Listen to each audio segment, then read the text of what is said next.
commencer cette conférence, il est 10h45, on est précis à l'heure. Une conférence qui s'appelle Travaux et qualité de l'air en rénovation, mais vous allez nous en dire plus, qui sera animée aujourd'hui par Cyril Pigot, chargé de mission copropriété à l'Agence parisienne du climat. Cyril, c'est à vous. Merci Xavier. Donc bienvenue pour cette première conférence thématique de la journée qui va donc être sur les travaux et la qualité de l'air en rénovation. Je suis donc Cyril Pigot, chargé de mission de l'accompagnement des copropriétés. Si vous avez une copropriété sur le 11e, vous me connaissez peut-être. Et donc j'aurai le plaisir d'animer cette conférence. Cette conférence donc a été prévue sur la ventilation, ça sera toujours le cas. On aura non pas un, mais 4 intervenants de chez Coulot. Donc on va pouvoir aborder beaucoup de thématiques sur la réalisation des travaux.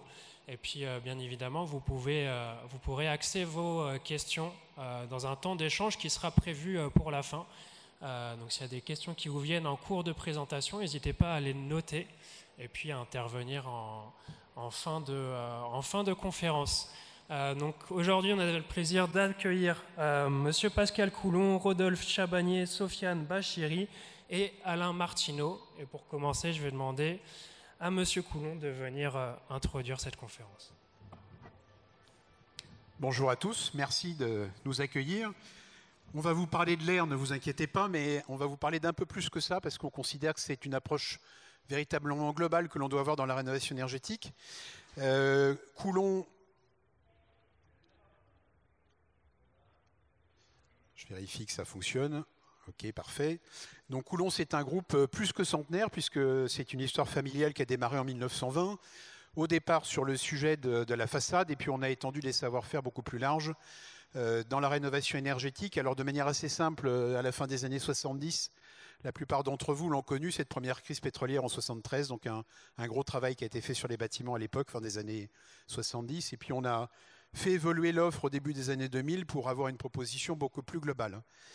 Et pour parler plus particulièrement de l'air, il s'est trouvé qu'on a identifié il y a une dizaine d'années maintenant, et c'était un sujet peu couru à l'époque, que quand on enfermait un bâtiment en rénovation énergétique, on en faisait une vraie cocotte minute et qu'il y avait un problème évident de qualité de l'air dans les logements du coup. On a été assez précurseur et du coup en créant une structure qui s'appelle Airpur au sein du groupe et qui ne gère que des sujets de ventilation dans les logements, donc Alain vous en parlera tout à l'heure. Donc chez Coulon, on trouve deux grandes spécialités que sont la façade et l'étanchéité. Rodolphe vous en parlera et vous en touchera un mot. Ensuite, on a notre filiale Airpur, donc qui traite tous les sujets de ventilation, et notre dernière filiale Windotech qui traite les sujets de menuiserie extérieure, donc le changement des fenêtres. Donc on va vous expliquer évidemment que c'est important d'avoir un projet dans lequel vous avez des gens compétents dans chacun de ces métiers, mais au moins autant de savoir les faire travailler ensemble et de coordonner à la fois la partie préparation des travaux comme la partie exécution. Donc au sein de Coulon, c'est un groupe aujourd'hui qui va faire à peu près 45 millions d'euros, plutôt orienté sur des chantiers d'une certaine taille quand on intervient sur des macro-lots complets. C'est ce qu'on appelle macro-lot. C'est un lot dans lequel on a à la fois de la façade, de l'étanchéité, du changement de fenêtre, même s'il est partiel, et puis le traitement de la qualité de l'air avec la ventilation. Et puis on intervient par ailleurs sur des chantiers de différentes tailles quand on est en corps d'état séparé, c'est-à-dire qu'on peut nous interroger à la fois pour du changement de fenêtre ou simplement pour de la ventilation. Et on intervient à ce moment-là, soit indépendamment des autres entreprises, soit avec éventuellement d'autres entreprises qui peuvent traiter les métiers que je viens d'évoquer, puisque parfois certains copropriétaires souhaitent conserver, par exemple, sur le lot étanchéité, l'entreprise qui leur a donné satisfaction dans l'entretien de la résidence depuis des années. Donc on intervient à la fois en macro-lot sur l'ensemble des lots, et on vous expliquera tout à l'heure tout l'intérêt de cette solution, et à la fois encore d'états séparés. On va être assez rapide parce qu'on pourrait évidemment vous parler de rénovation énergétique pendant des heures entières, mais je crois qu'on a une demi-heure en tout pour qu'on laisse un temps d'échange à la suite de cela, ce qui permettra de poser des questions. Donc n'hésitez pas à les noter pour qu'on puisse en parler à la fin de la présentation. Donc je passe la parole à Sofiane sur le sujet des changements de fenêtres. Bonjour à tous, donc Sofiane Bachiri, je suis le responsable du département menuiserie du groupe. Donc la menuiserie extérieure aujourd'hui, elle joue un rôle essentiel dans l'isolation thermique des bâtiments, car elle permet le passage des personnes, de l'air et de la lumière. Donc aujourd'hui, elle appartient à l'histoire architecturale également du bâtiment et elle fait partie des réalisations Donc on a 3 indicateurs sur le marché qui nous permettent de mesurer aujourd'hui les performances de nos menuiseries. Donc on a l'UW, c'est la résistance thermique des menuiseries. Donc en fait cet indice, il a évolué énormément ces dernières années. Il vous permet de calculer la résistance thermique des châssis. Plus ce coefficient va être faible, plus on va se rapprocher de 0, plus la menuiserie va être isolante. Donc c'est un coefficient qui prend en ligne de compte l'ensemble des éléments de la menuiserie, donc le dormant, l'ouvrant et son vitrage. Ensuite, on a ce qu'on appelle les apports solaires, donc le SW et le TLW. Donc le SW, c'est le facteur solaire, donc c'est le coefficient de rayonnement de votre menuiserie, c'est sa capacité à capter les rayons UV pour réchauffer naturellement votre habitat avec les rayons UV. Car le rayonnement solaire, c'est une énergie renouvelable, donc peu coûteuse. Le TLW, c'est le taux de luminosité, donc le taux de transmission lumineuse de votre fenêtre. Il va vous permettre de calculer la performance luminaire, c'est-à-dire le maximum de luminosité que peut vous apporter votre châssis. Voilà. Donc sur le marché aujourd'hui, on a 3 grands matériaux qui sont les plus courants. Donc on a le bois, le PVC et l'aluminium. Donc le bois, il est issu de filières durables aujourd'hui. C'est un matériau qui est naturellement isolant et qui va vous apporter un choix assez vaste au niveau des couleurs et des essences de bois. Vous avez le chêne, le bois exotique et les différents matériaux. Le PVC, c'est un matériau qui a un coût qualité assez intéressant, qui va vous apporter des performances thermiques et acoustiques relativement élevées. Et c'est un matériau aujourd'hui qui est quasiment 100% recyclable. Ça, c'est important. Et l'aluminium, c'est un matériau qui vous apporte des profilés assez fins, donc un TLW relativement élevé, qui vous apporte un maximum de lumière, avec des profilés assez fins et un clair de jour optimisé. Donc l'aluminium va vous apporter un vaste choix au niveau des couleurs et des possibilités également d'assemblage. Voilà. Peut-être passer sur le... Donc je passe la main à Rodolphe Chabagnier pour l'isolation. Merci. Bonjour à tous. Alors ce matin, on va aborder ensemble les différentes solutions qui existent pour isoler vos bâtiments par l'extérieur. Donc on va parler d'isolation thermique par l'extérieur, ITE, à contrario de l'ITI, isolation thermique par l'intérieur. Donc on a 2 grandes solutions qui s'offrent à vous pour isoler vos bâtiments par l'extérieur. On a la première forme qui est l'enduit mince surisolant. On vous a mis un petit éclaté, je pense que vous pouvez le voir, où on va venir fixer sur la façade un isolant par le biais de clous ou de chevilles. Cet isolant, ça peut être de la laine de roche, ça peut être du polystyrène, il y a du polystyrène blanc, du polystyrène gris, ça peut être de la mousse résolique, de la laine de bois aussi.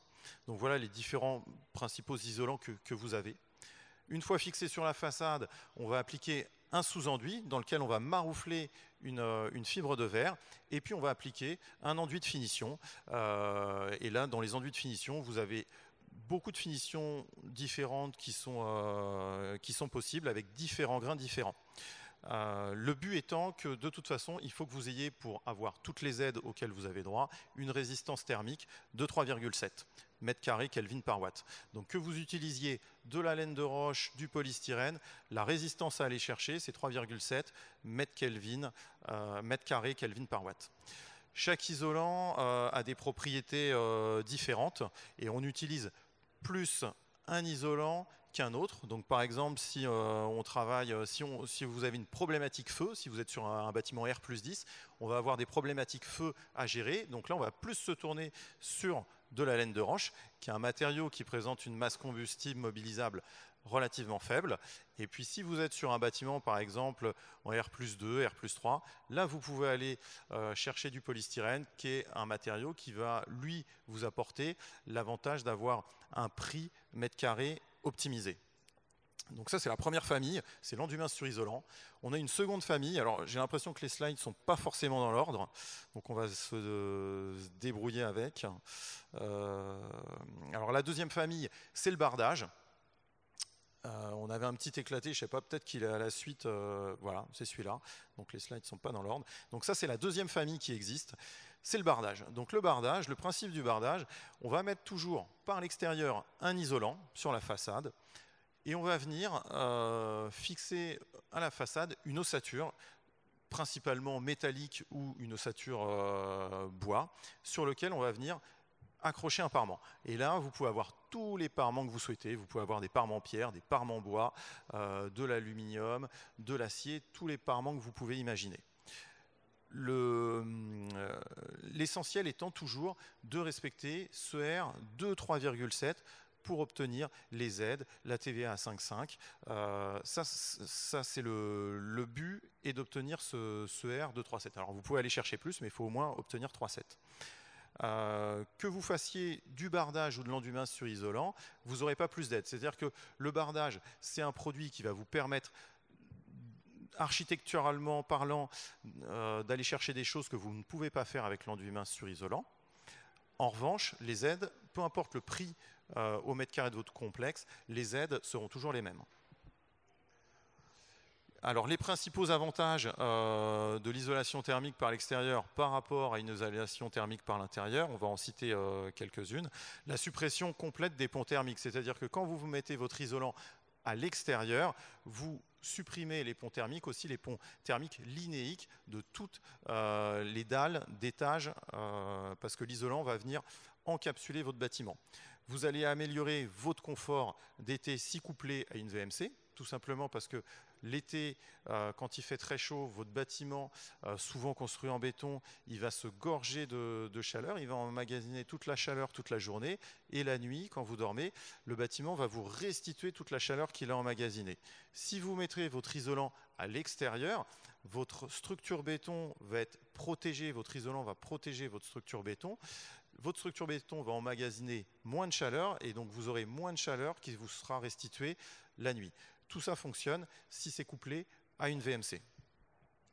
Vous avez la protection de votre bâti parce qu'effectivement votre isolant, le complexe va protéger votre bâti, donc vous aurez moins de corrosion, vous n'aurez plus de corrosion sur les fers à béton. Vous n'avez pas de perte de place à l'intérieur de votre logement. Vous avez une grande liberté architecturale, c'est-à-dire qu'on l'a vu que ce soit par l'intermédiaire de l'enduit mince sur isolant et puis du bardage, vous avez toute une panoplie de matériaux pour revaloriser votre bâtiment et lui redonner toute sa place dans votre quartier à l'aide du bardage, donc valorisation du bâtiment, de votre patrimoine et puis du coup grande liberté architecturale, on en a parlé. L'étanchéité aussi, donc c'est important de penser aussi à l'étanchéité et l'isolation de vos toitures terrasses. Donc pareil, on intervient en toiture terrasse, donc dépose du complexe isolant et du complexe d'étanchéité, on met en place un pare-vapeur, un nouvel isolant, où là vous avez une résistance thermique de 4,5 à respecter, étanchéité et puis une protection qui peut être une protection lourde, une protection autoprotégée ou même végétalisée. Je repasse la parole à Sofiane. On propose aujourd'hui toute une gamme d'occultants et de volets roulants. Donc les volets roulants solaires qui fonctionnent donc en autonomie, 100% solaire, avec un panneau photovoltaïque qui vous permet d'avoir un volet qui est autonome. Aujourd'hui, on a la possibilité d'intégrer donc les caissons de volets roulants dans le doublage de l'isolation du bâtiment, donc dans l'ITE, et ça vous permet d'optimiser la hauteur tableau de vos fenêtres, donc d'avoir un gain en clarté. On a aussi la possibilité d'isoler les coffres menuisés bois qui sont à l'intérieur de vos appartements existants, donc avec une laine de roche pour augmenter l'isolation thermique et acoustique de vos volets. Voilà. Merci. Je passe la parole à Alain pour la ventilation avec air pur. Donc bonjour à tous, je me présente, donc Alain Martineau, je suis le responsable d'Air Pur Ventilation. On va vous présenter aujourd'hui un petit peu un sujet pour se différencier de l'année dernière, où l'année dernière on vous a parlé d'un projet global de rénovation énergétique sur une copropriété que nous avons réalisée. Aujourd'hui on va remonter un petit peu sur l'origine de la ventilation dans le collectif, vous expliquer un petit peu pourquoi, comment ont été créés les systèmes de ventilation en logement. Et c'est surtout ce qui est représentatif de la rénovation énergétique et probablement de ce que vous avez sur vos immeubles à vous. Voilà, donc, alors là aussi, ils sont inversés. On a donc les premiers systèmes de ventilation qui arrivent entre 1955 et 69, où on généralise les conduits de ventilation et pour le chauffage après la guerre et pour les ventilations. Là, on voit un exemple de conduit shunt que vous devez sûrement entendre parler. une photo d'une installation, enfin de sortie en toiture terrasse que l'on vient nous après équiper avec les moteurs. Sur la gauche, vous avez les dessins d'un système de ventilation par tirage naturel. Il faut savoir qu'avant rénovation énergétique, tous les logements, tous les bâtiments fonctionnent de cette façon-là. Voilà. Donc après, dans les années après 69, la ventilation devient générale et permanente dans les logements et surtout dans les pièces principales. Donc les pièces principales, ce sont les pièces humides, salle de bain, cuisine, WC. Et on arrive après dans les années 80 où là, on installe et on instaure des débits réglementaires justement qui sont liés à la consommation et pour ne pas trop consommer de chauffage en plein hiver. Voilà. Comment dresser un bilan avant de réaliser les travaux sur une copropriété qui ne possède pas de système de ventilation, une ventilation qui n'est pas maîtrisée? Donc, on a une démarche préalable à gérer. Donc, on dresse un état des lieux pour connaître donc, les travaux envisagés. On identifie le bâti et ses défauts thermiques, comme en parlaient mes collègues tout à l'heure. On relève sur site donc, tous les conduits existants dans les logements et sur les parties communes. C'est ce que je vous ai montré tout à l'heure. Généralement aussi, on cède de plans d'étage courant si ils existent encore. Et ensuite, on teste aussi la qualité de ces conduits que l'on repère et on prend en compte le mode de chauffage, s'il est individuel, s'il est gaz ou s'il est électrique, puisque le système va varier si l'on doit gérer du monoxyde de carbone, s'il y a des chaudières dans les appartements. Si c'est une chaudière collective, on ne la prend pas en compte dans le système de ventilation. Voilà. Et l'encadrement acoustique, s'il y a une voie ferrée ou un aéroport à côté, où on va avoir les entrées d'air neuf qui vont être acoustiques pour limiter le bruit, puisqu'on va ouvrir les fenêtres. Un petit exemple de ce que probablement vous avez actuellement, le type de ventilation naturelle que vous avez, donc qui est lié aujourd'hui en fonction de la hauteur, alors on dit la hauteur de cheminée, mais qui est plutôt la hauteur de l'immeuble, donc ce qu'on appelle le tirage thermique, différence entre la température intérieure et la température extérieure. Les conditions climatiques, donc aussi donc la température et la force du vent. Tout ça aujourd'hui fait qu'à l'époque, on arrivait à faire de la ventilation, donc l'air chaud s'élève par les conduits, on admet de l'air froid par les autres pièces et on crée à l'époque ce système de renouvellement. À l'époque, on créait aussi ce système de renouvellement pièce par pièce, ce qui n'est plus le cas aujourd'hui. À l'époque, on apportait l'air neuf et on extrayait dans la même pièce. Aujourd'hui, on apporte l'air neuf dans les pièces sèches et on extrait dans les pièces humides. Et donc, comment on adapte une VMC motorisée ou statomécanique sur une installation de ventilation naturelle? Vous avez quelques cas qui sont représentés où l'on vient donc récupérer les cheminées après avoir fait l'étude et la démarche préalable. Et donc, on vient installer un moteur qui est dimensionné par rapport au nombre de logements et on vient couronner tous les conduits qui sont attachés aux pièces techniques, donc salle de bain, cuisine, WC. On appelle ça aujourd'hui les pièces humides. Les pièces sèches, ce sont les salons et les chambres. Puis elles ne servent pas à l'extraction, mais servent à l'apport d'air neuf. Voilà. Vous en avez un exemple plutôt simple et plutôt clair là. On voit bien que donc les chambres sont des pièces sèches. On y apporte l'air neuf par la fenêtre. On n'oublie pas aussi en ventilation de détalonner les portes parce que la ventilation doit aussi bien fonctionner porte ouverte que porte fermée. Quand c'est une salle de bain ou une chambre pour des questions d'intimité, il n'est pas question qu'il puisse y avoir un manque d'air ou un renouvellement d'air dans une salle de bain avec une installation qui fonctionne si la porte n'est pas détalonnée. Donc vous voyez bien les traits bleus qui vous emmènent d'une pièce sèche à une pièce humide en passant sous la porte. Et donc on arrive dans une pièce humide où l'air est extrait par la VMC. Voilà, c'est assez simple. Ce schéma est assez simple. Voilà. Merci à vous. Alors, je prends la main sur la manière dont on a pu constater que les opérations de rénovation énergétique, là je reprends au sens large, fonctionnaient plutôt bien.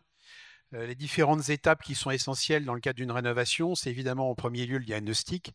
On ne va pas vous dire grand-chose là-dessus puisque c'est plus le travail des bureaux d'études et des maîtres d'œuvre. Ensuite, un travail sur la conception auquel on participe de temps en temps d'un point de vue technique. Et puis enfin, un travail sur la réalisation. Donc c'est bien cette démarche complète qui fait que vous arrivez à obtenir une solution finale qui convient et qui donne satisfaction. Sur la partie diagnostic, on a évidemment la nécessité de bien analyser le patrimoine. On a parlé des différentes solutions techniques qui existent pour les différents lots. Donc, une analyse préalable, ça permet de déterminer quelle est la solution la mieux adaptée. Le DTG, dont vous avez tous entendu parler, qui est le diagnostic technique global. Et puis ensuite, un DPE, un PPPT qui permet de faire le diagnostic de performance énergétique. Donc à cela, on va avoir une analyse précise du patrimoine à l'aide d'une maîtrise d'œuvre compétente, c'est bien de le rappeler, mais c'est extrêmement important. Un établissement des différents scénarios possibles une fois qu'on a fait le diagnostic. Et puis enfin, un choix d'un scénario avec la copropriété pour pouvoir déterminer vers quelle solution on s'oriente, qui doit être le mix entre une solution techniquement la mieux adaptée et puis ici, évidemment, un choix économique qui paraît aussi essentiel. La conception d'établir un cahier des charges qui répond à un scénario retenu, c'est-à-dire un dossier de consultation des entreprises qui doit être précis pour l'ensemble de ces lots. Plus la partie préparatoire d'analyse est précise, plus le dossier de consultation le sera et plus vous avez la chance d'avoir des réponses qui vont correspondre à votre besoin. Donc, il s'agit du choix des différents matériaux d'un point de vue technique et architectural. L'établissement du cahier des charges, on vous précise aussi qu'il est essentiel de tenir compte des diagnostics préalables, quel que soit le lot, que ce soit la menuiserie, la ventilation, la façade, l'étanchéité. Pensez à vous faire vos diagnostics en amont, que ce soit pour l'amiante ou le plomb. Ça peut largement faire varier les solutions qui sont retenues. Le lancement de l'appel d'offres par la maîtrise d'œuvre, la réalisation de l'ingénierie financière pour les plans de financement, c'est évidemment essentiel dans le choix du projet. Et puis une campagne de communication, elle est parfois pas suffisante, bien qu'aujourd'hui on ait bien compris que c'était essentiel que l'ensemble de la copropriété ait bien compris les enjeux pour pouvoir voter ensuite en assemblée générale. La réalisation et l'exécution du cahier des charges, on peut distinguer deux phases, la partie préparation du chantier et la partie travaux. La phase préparatoire, une fois que vous avez choisi les entreprises, c'est une phase essentielle pour que le résultat soit au rendez-vous, c'est-à-dire qu'il faut quasiment avoir déterminé 98% du projet avant même de démarrer physiquement sur le chantier, quelle que soit l'activité, que ce soit un macro-lot complet de rénovation énergétique ou une intervention uniquement sur une ventilation ou sur du changement de fenêtre.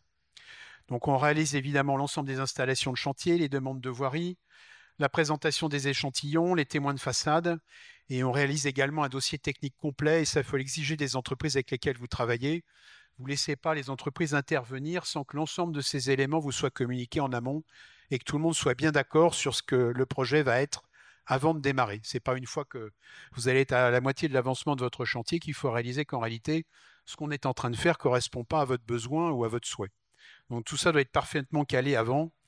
Et pour se mettre en ordre de bataille, pour qu'au moment où les entreprises démarrent, que ce soit un groupe unique ou que ce soit des entreprises différentes, tout soit parfaitement coordonné. La préparation de chantier et les plans d'exécution, c'est aussi essentiel. De plus en plus maintenant, les entreprises ont pris conscience de l'intérêt de ces plans d'exécution détaillés. Les bureaux d'études les demandent énormément. Nous, on a la chance d'avoir un bureau d'études intégré, ce qui nous met une grande facilité dans le traitement des détails d'exécution. Et c'est important parce que c'est aussi à ce moment-là qu'on va assembler les différents lots. On a parlé tout à l'heure de la façade, par exemple, et de la menuiserie. Évidemment, il y a tout un tas de détails à caler avant la mise en œuvre physique du chantier, entre ces différents lots, que ce soit les raccordements entre l'étanchéité et les acrotères, la mise en œuvre de la ventilation sur les toits terrasses, ou la mise en œuvre des menuiseries et les raccordements avec la façade. Nous, on assure un service de synthèse intégré, c'est la solution que l'on prône, puisqu'en fait, quand vous traitez une maîtrise d'œuvre, son rôle n'est pas véritablement d'intervenir sur la coordination. Ils vont laisser travailler les entreprises, s'assurer que le travail est effectif, mais la coordination entre les lots, c'est un élément essentiel, y compris sur la phase préparatoire, pour que l'ensemble de tous ces détails soient calés. Une fois que tous ces détails sont calés, on prône aussi l'intérêt d'un prototype complet dans lequel vous allez retrouver l'ensemble des prestations que vous aurez ensuite sur l'ensemble de votre résidence. La coordination entre les lots, je vous le disais, c'est essentiel. Donc, il y a une multitude de coordinations à prévoir. Alors, soit vous faites intervenir, on parlait de la VMC tout à l'heure, et il n'y a qu'un lot VMC à ce moment-là sur votre chantier, soit vous faites intervenir plusieurs lots. Et cette coordination entre les lots, évidemment, le gage d'une réussite, je vous disais en introduction, Vous pouvez avoir des très bonnes entreprises prises individuellement. Si la coordination, c'est-à-dire à la fois en phase préparation et en phase travaux, n'est pas parfaitement faite, vous allez avoir pris individuellement une très bonne menuiserie, une très bonne façade, mais si les raccordements ne sont pas faits correctement, le résultat ne sera pas au rendez-vous. Donc on a des points d'attention, on vous a parlé des raccordements entre la façade et les menuiseries, des points d'attention entre l'étanchéité et les façades, puisqu'évidemment on a des raccords à réaliser et des protections à mettre en tête, donc tout ça, ça se dessine très en amont. Des points également d'attention sur la mise en œuvre des garde-corps quand on a des toits terrasses. Tout ça, ça doit être adapté et bien dessiné pour qu'on ait quelque chose qui reste parfaitement étanche et adapté au site avec les liaisons d'acrotère. La même chose sur les raccordements, on en a parlé tout à l'heure, entre la façade et les menuiseries. Et puis enfin, un dernier point d'attention sur la liaison entre les menuiseries et la ventilation, puisqu'il faut évidemment prévoir toutes les mortaises dans les menuiseries qui n'en ont pas, avec la mise en œuvre des bouches d'entrée d'air sur les fenêtres. On voit encore beaucoup trop de menuisiers qui installent des fenêtres pas adaptées, non mortaisées, c'est strictement interdit. Donc vérifiez bien quand on vous installe des fenêtres que ces mortaises sont réalisées. Quand nous intervenons sur des résidences ou des immeubles dans lesquels ils ne le sont pas, on réalise cette intervention. Donc une coordination entre le lot menuiserie et le lot ventilation. Un autre point d'attention entre l'étanchéité et la ventilation, on a de cesse de dire attention à ne pas esquinter mutuellement ce qui est réalisé par l'une et l'autre des entreprises, quand ce sont des entreprises dans différents métiers, faisant pas partie du même groupe. Donc pour le coup, à la fois à ne pas percer l'étanchéité quand l'entreprise qui intervient sur la ventilation en toit terrasse ne fait pas forcément attention au travail de l'autre et vice-versa, à ne pas esquinter toutes les gaines alors que l'étancheur ne se préoccupe pas tellement du travail de l'entreprise qui a fait la ventilation. Ça paraît évident quand on le dit comme ça, mais c'est tellement la réalité du quotidien quand une multitude d'entreprises interviennent sur un chantier et qu'en fait les intérêts ne sont pas les mêmes. Chacun se préoccupe de son lot sans tellement être préoccupé par le lot de l'autre. Et on arrive à un chantier qui se déroule mal, les gens s'engueulent, le planning n'est pas tenu et puis le résultat n'est pas là. Alors qu'individuellement, on peut avoir un très bon étancheur et puis une très bonne entreprise de ventilation et puis finalement, le résultat n'est pas au rendez-vous parce que toute cette coordination en amont n'a pas été réalisée et les préoccupations sont divergentes. Un autre sujet qui est important quand on a un lot de façade, évidemment, c'est l'utilisation des échafaudages, à la fois par le menuisier, également sur les protections que l'on va réaliser pour l'étancheur. Donc le lot qui en général est dans le lot du façadier, c'est un lot qui doit prendre en compte l'ensemble des autres intervenants pour être sûr que l'échafaudage qui est prévu et qui sera installé sera bien conforme et permettra à l'ensemble des lots d'intervenir. J'ai essayé de faire rapide, mais pour pouvoir répondre à vos questions. Merci à tous. Merci Monsieur Coulon et merci à vos quatre pour cette présentation très claire et dans les temps, malgré ce petit problème sur l'enchaînement des phases. On va pouvoir passer à un temps d'échange de questions-réponses, un quart d'heure. Donc il y a un micro qui va circuler dans la salle. Levez vos mains bien haut.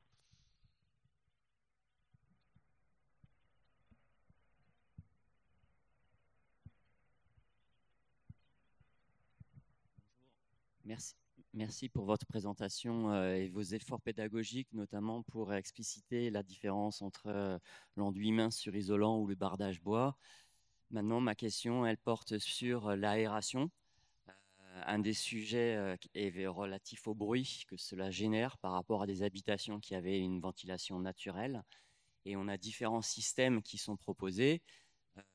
Ça serait bien que vous puissiez nous expliciter. Il y en a certains qui sont hybrides, qui ne se mettent en marche que quand il y a l'humidité dans les pièces humides. Vous avez présenté une solution 24 heures sur 24 pour avoir un flux d'air courant. Voilà, donc apparemment il y a différents systèmes et la pédagogie que vous avez montrée pour les isolants de façade serait appréciable pour savoir où on s'engage par rapport à l'aération des immeubles. Alors, sur la ventilation, je vais vous répondre. Oui, alors, il faut savoir une chose, c'est que même si on parle de ventilation hybride, il faut savoir que, comme on l'a expliqué tout à l'heure, à partir de l'arrêté du 24 mars 82, la ventilation est permanente. C'est-à-dire qu'il n'y a pas d'installation aujourd'hui qui soit conforme au DTU, qui vous impose ou qui vous autorise à ce qu'une ventilation puisse naître, ne serait-ce que sur une minuterie. Une ventilation marche 24 heures sur 24. Ce qui est hybride, en fait, c'est un système de ventilation qui peut se mettre à l'arrêt car le relais est pris par des forces motrices, c'est-à-dire le vent ou d'autres systèmes, la différence de température, comme on l'a expliqué tout à l'heure. Ça, c'est le principe hybride. Concernant le bruit, alors, effectivement, les installations de haute pression avec des gros moteurs de VMC génèrent un peu plus de bruit, puisque ça porte bien son nom, c'est de la haute pression. Mais généralement, ils sont situés sur les toitures en plein milieu des terrasses. Et il y a des systèmes aujourd'hui, ce que l'on appelle de pièges à son, qui arrivent à capter les bruits et en tout cas les réduire. Pour tout ce qui est de la basse pression, c'est-à-dire ce qui concerne, je pense, notre sujet aujourd'hui sur des immeubles qui n'en sont pas équipés, que ce soit de la ventilation basse pression par caisson ou hybride, et là, une fois de plus, son nom l'indique, basse pression, donc fonctionnement assez lent, donc là, il n'y a pas de bruit généré. Autre point qui peut être intéressant, et on l'a dit aussi tout à l'heure, c'est l'apport d'air neuf par les menuiseries. Si vous avez des menuiseries qui ne sont pas équipées d'entrée d'air, donc on va les mortaiser, donc on va créer un trou. Donc là, si on a une rue passante, une voie ferrée ou quoi que ce soit, donc on va avoir une communication de bruit. Il faut savoir qu'aujourd'hui, on a donc des entrées d'air qui soient autoréglables ou hygroréglables selon le choix du procédé qui a été retenu, avec une atténuation acoustique qui monte jusqu'à 41 dB. Voilà. Ça, c'est sur la mortaise de la fenêtre. Ensuite, on peut encore aller jusqu'à 45 dB si on a une entrée d'air qui est maçonnée, où là, il faut faire un carottage dans le mur pour avoir une entrée d'air encore plus performante. Mais on arrive à atténuer aujourd'hui énormément les bruits de la rue par rapport à l'existant. Voilà. Je ne sais pas si j'ai répondu à votre question.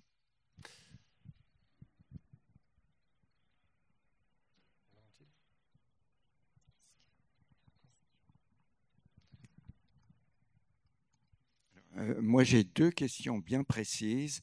Nous avons une copropriété qui date du début du 19e siècle, genre haussmannien tardif. Et nous avons deux questions. Nous avons des bow windows ou des oriels, suivant le terme français, en armature fer. Est-ce que vous avez changé des oriels? Et est-ce que et quel est le matériau que vous allez employer, bien entendu, en accord avec les architectes des bâtiments de France? Deuxième question, nous avons des cheminées, de vieilles cheminées, bien entendu, qu'on n'utilise plus. Est-ce qu'elles peuvent servir pour l'aération? Alors, pour vous répondre concernant le sujet des bow windows, aujourd'hui, le matériau qui va être préconisé, c'est l'acier. Parce que c'est des profilés qui vont se rapprocher vraiment au plus près de l'existant et qui vont vous apporter une finesse au niveau des profilés. Vous allez pouvoir reproduire quasiment à l'existant la réalisation du bow window. Voilà. Je laisse la parole à Alain pour le tirage. Alors, concernant les cheminées, si vous avez des cheminées telles qu'elles sont expliquées, vous devez sûrement les avoir dans les pièces sèches, donc dans les salons, dans les salles à manger. Donc, comme on l'a expliqué aussi, ce sont des pièces sèches, donc ce ne sont pas des pièces qui sont liées à l'extraction, selon la réglementation de la ventilation.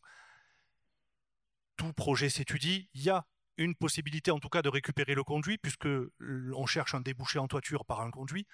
Mais de là, il faudra créer un autre conduit horizontal pour aller chercher la pièce humide la plus proche. Voilà. Mais créer une extraction dans une pièce sèche à partir d'une cheminée, non, c'est pas possible. Voilà. Est-ce qu'on a d'autres questions dans la salle? Bonjour. Monsieur Coulon a évoqué l'étude détaillée avant d'un projet de rénovation, plus ou moins global. Et avant la phase travaux proprement dit, une étape prototype. Ma question, c'est quoi concrètement cette étape prototype? Et en particulier, cette étape prototype, quelles sont les conditions à réunir pour qu'elle soit réalisée? Et quand cette étape prototype est réalisée, elle sert à quoi, à qui, et à montrer quoi, à qui? Alors le principe du prototype, c'est de réunir un maximum des prestations prévues sur la résidence et sur le projet. Donc évidemment, quand on parle des moteurs, on ne fait pas de prototype sur les moteurs de ventilation, puisque là, on va les installer en terrasse.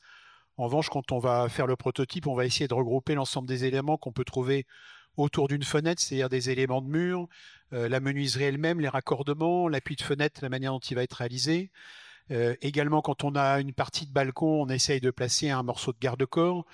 Disons que pour avoir l'ensemble des éléments par lot qui vont se raccorder les uns aux autres, Le grand intérêt du prototype aussi, c'est qu'on peut avoir dessiné quelque chose et puis se rendre compte au moment du prototype que la mise en œuvre n'est pas si évidente et ça nécessite de modifier certains détails. Et puis ça permet aussi à la copropriété de se rendre compte de ce que sera le rendu final et éventuellement de changer une teinte, un détail de raccordement, tout un tas d'éléments qui peuvent faire que le rendu final pour l'ensemble de l'opération correspondra bien à ce que vous aviez imaginé, dans le cadre du cahier des charges évidemment. Donc c'est tout l'intérêt de ce prototype en grandeur nature, c'est que vous ayez une vision globale de ce que rendra l'opération une fois qu'elle sera réalisée. Nous, on a cette vision puisqu'on la pratique au quotidien. Quand vous réalisez les travaux une fois tous les 30 ans, vous n'avez pas forcément l'imagination pour projeter toutes les réalisations. Donc voilà le principe du prototype.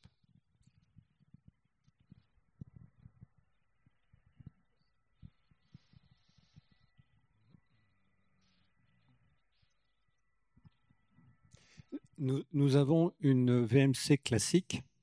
On nous propose de passer en VMC Hygro A ou B.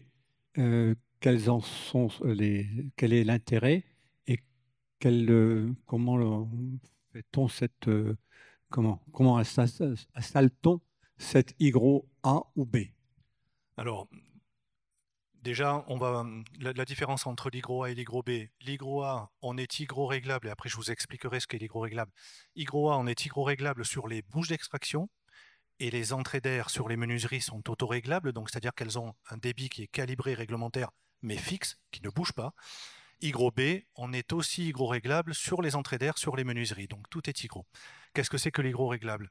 L'hygro-réglable, c'est d'adapter un débit d'extraction d'air en fonction des besoins. Pourquoi? C'est-à-dire qu'aujourd'hui, par exemple, si on prend le cas d'une salle de bain, le temps sur une journée de présence dans une salle de bain où on a réellement besoin d'évacuer la vapeur d'eau, par exemple en ce moment, n'est pas justifié. Pour autant, si vous avez une VMC classique, toute la journée, la VMC de votre salle de bain va aspirer toujours à la même puissance. Si elle n'est pas réglée correctement ou si les bouches ne sont pas adaptées, donc vous allez extraire toute la journée votre chauffage. L'avantage de l'hygro-réglable, c'est que par un système de tresse hygro-réglable qui va se contracter ou se décontracter en fonction du taux d'humidité contenu dans l'air qui va être aspiré par la bouche, ben en fait, cette bouche va s'ouvrir et ne travailler à 100% de son débit que pendant votre présence. C'est-à-dire que dès que vous ouvrez l'eau chaude, un bain, une douche, qui a de la vapeur d'eau, la bouche s'ouvre. Lorsque vous ressortez de la pièce et qu'il n'y a plus du taux d'humidité et que le taux d'humidité redescend, la bouche se referme pour ne travailler qu'à 10% de son débit maximum, c'est-à-dire 10 fois moins, et assurer qu'un renouvellement d'air normal et réglementaire dans le logement et une qualité d'air. Ça paraît pas grand-chose, mais si on le mesure sur une journée, une semaine, un mois, un an, c'est énorme, surtout sur une période d'hiver. Ça, c'est pour l'extraction. Sur l'apport d'air neuf, c'est un petit peu pareil. Nous sommes dans des pièces sèches. Plus les gens vont dégager de l'humidité naturelle ou de la vapeur d'eau dans une chambre ou dans un salon, et plus l'entrée d'air va s'ouvrir et admettre de l'air frais, de l'air neuf, qui va être aspiré pour justement faire baisser ce taux d'humidité. Voilà, donc on va généraliser en disant que la journée, ce sont les pièces techniques, salle de bain, cuisine, WC, qui vont être les plus sollicitées, et la nuit, ce sont les entrées d'air dans les chambres ou le salon qui vont être le plus sollicitées. Voilà. Alors après, pour aussi répondre à votre question, vous avez déjà une VMC existante, donc c'est très simple. Il suffit de remplacer le caisson d'extraction qui est sur le toit par un caisson dit basse consommation et nouvelle technologie, et de déposer les anciennes bouches que vous avez dans les pièces humides et de les remplacer par des bouches hygro-réglables telles que je viens de le décrire. Voilà.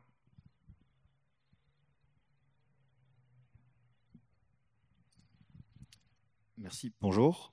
Est-ce que lors d'une ITE, vous réalisez systématiquement le retour d'isolant sur le dormant des menuiseries, voilà, sur la partie fixe, pour pouvoir rompre le pont thermique des menuiseries? Alors, vous avez les deux possibilités.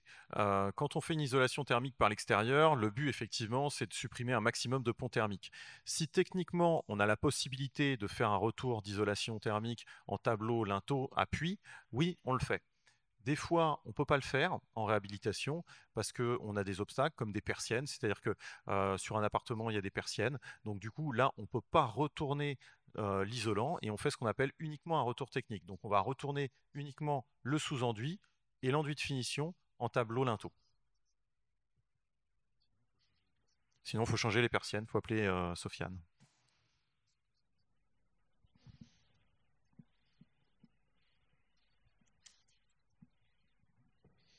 Bonjour messieurs, bonjour mesdames. Voilà, vu les augmentations conséquentes de température, les fortes chaleurs qui vont de plus en plus augmenter, on prévoit même des 50 degrés à Paris, est-ce que vous avez des systèmes de rafraîchissement, voire de climatisation? Mais quand on dit climatisation, on voit les blocs Airwell, j'allais pas dire qui fleurissent, mais plutôt qui balafrent des façades. Est-ce que vous avez des solutions à ce niveau-là? Je dirais un petit mot global sur le sujet du rafraîchissement. On est évidemment de plus en plus préoccupé, au moins par le sujet de l'hiver que le sujet de l'été aujourd'hui. Et dans le sud, pour le coup, ils sont plus préoccupés par le sujet de la chaleur que par le sujet du froid. On a constaté globalement maintenant que les isolants évoluent avec des sujets d'inertie pour permettre justement, comme ce que vous expliquait Rodolphe tout à l'heure, limiter l'apport en chaleur sur le bâti en général. Alors on parle des bâtis anciens ou modernes d'ailleurs, mais qui vont amasser de la chaleur qui va être redistribuée la nuit. Donc pour ça, quand vous mettez un isolant par l'extérieur, on va ralentir, on va générer de l'inertie pour que on mette beaucoup plus de temps à charger en chaleur les parois de l'appartement. Et puis ce qu'on a constaté aussi, c'est que si on ne fait que ça, au bout d'un moment, on finit quand même par se charger en chaleur, et du coup, la chaleur s'accumule à l'intérieur du logement, le jour et la nuit, et on va être plus chaud à l'intérieur qu'on ne va l'être à l'extérieur. Donc pour ça, il faut impérativement coupler à un sujet de renouvellement d'air, et c'est pour ça que la VMC est essentielle. Et quand on couple à la fois de l'inertie dans les parois et un renouvellement d'air par le biais d'une VMC, que ce soit en haute pression ou en basse pression, alors à ce moment-là, on fait descendre de manière significative la température intérieure et on gagne.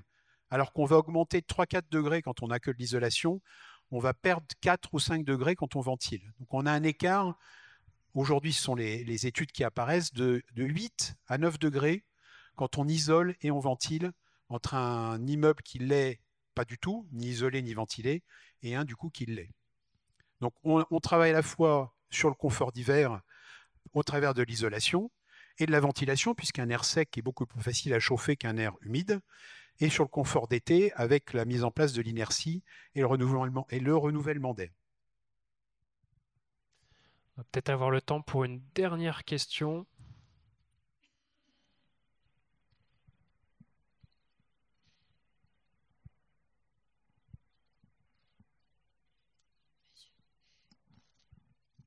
J'ai deux questions. On a les halls d'entrée, ils sont ventilés naturellement et on a une amenée d'air quand il fait froid et un refoulement, c'est-à-dire une aspiration, un refoulement par les deux bouches. Une bouche en bas, une bouche en haut, une qui aspire et l'autre qui refoule. Et on a eu un incendie dans un appartement et la fumée s'est propagée par les bouches de ventilation. Est-ce qu'on est obligé de passer par une ventilation forcée? Alors, il faut bien différencier. Les parties communes et les logements ne sont pas soumis à la même réglementation. Si un immeuble, par exemple un IGH, les ventilations sur le palier sont motorisées, sont mécanisées, parce que là, on n'est plus dans la ventilation naturelle pour simplement des odeurs, mais dans le cas d'un risque d'incendie. On est 50 mètres, on est juste en dessous. Voilà, vous êtes juste en dessous. C'est pour ça que vous n'êtes pas mécanisé. Alors, vous ne pouvez pas... Alors, je sais qu'il y a un sujet... Alors, justement, comme vous êtes en dessous de 50 mètres, que vous avez un immeuble de grande hauteur, vous avez un tirage thermique qui se fait naturellement et comme il faut. Donc, vos paliers, l'air chaud du palier est extrait, vous emmenez de l'air frais, de l'air froid en plein hiver, ce qui crée cette gêne, mais vous avez néanmoins besoin de ventiler vos paliers pour des raisons de sécurité, vous ne pouvez pas les obturer. Voilà. Merci, on va donc finir cette conférence là-dessus. Merci d'y avoir assisté, merci au groupe Coulon d'être intervenu. Voilà, on peut les applaudir. Merci à vous.